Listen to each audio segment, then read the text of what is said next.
She was given 10,000 in a bottle of whiskey.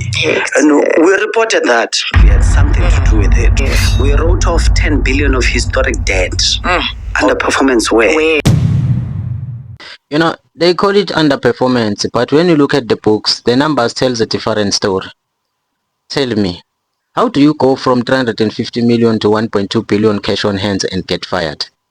If you think the EFF can't manage money, Khululeko Dunga is about to embarrass your favorite politicians. Let's watch this. That's unfair. Yeah. Because let's look at the books.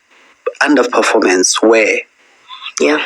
We increased cash on hand from what we received it at in the beginning, from 350 million. By the time we left, we were sitting in the bank, we had 1.2 billion, you know. We increased collection rate to 93%, you know. Yeah. We tabled the highest budget projection at 60.5 billion. The one that they rejected but went on to accept a few days later. You know, we amended the indigent policy so that households in the threshold or to the value of 500,000 and below stand to benefit for free electricity, 50 kilowatts of electricity, 6 kiloliters of water, and non-payment of rates and taxes. You know, so. Underperformance where? We wrote off 10 billion of historic debt of indigents. The people that we say that can't pay for the current rates and taxes, water and electricity. But we say to them that, but you owe us 300,000. We took a decision that no, we're going to scrap off the 300,000 because if you can't pay the current bill now, what makes us think that you can pay the previous one? You know, we put in a motion of insourcing of security guards and cleaners. Today, there's an advert out in the city of Ekurhuleni for insourcing of 400 security guards and 200 cleaners. Underperformance where? The sad thing is that Dunga is not just talking, he's reading from the bank balance. Why do I say he's reading from the bank balance? It's because he was there, dealing with all those situations, dealing with all those papers.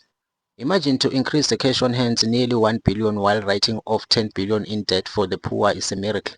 It's a miracle in local government. The ANC and the TA removed him because he proved that the EFF insourcing model actually works and saves money. They didn't fire him for failing. They fired him for succeeding too much.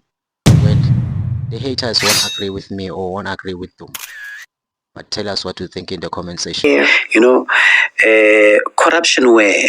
When the mayor said that we are corrupt, we're the first people, as the EFF, by the way, to stand up in council and say, if you say that we are corrupt, you have a duty and an obligation to actually investigate and table a report before council. Till today, Razaya Medze report doesn't exist, you know. So corruption where? You know, he keeps talking about a security tender. Says, yeah, we were able to complete a security tender within 30 days. Firstly, members of the mayoral committees have nothing to do with the tender process. That's administration. But be that as it may, let's just say that we had something to do with it, right? The highest level of competency was displayed that you can complete a tender process within 30 days. Is that not efficiency? Why must you wait for 3 months, 4 months for an adjudication process to take place? Because the only reason why you'd wait for 3-4 months is because you'd want to manipulate the outcome thereof. You know? But then again, the very same issue was taken to the Auditor General for sampling in terms of auditing, and they found nothing wrong with it. So you are saying we are corrupt where? How? And where? In actual fact, it was us who reported the former MMC of community safety. When she met up with a service provider of a security company at some restaurant somewhere, she was given 10,000 in a bottle of whiskey. And we reported that. We came back and said, no, but here is your person here. She's sitting here. She must account.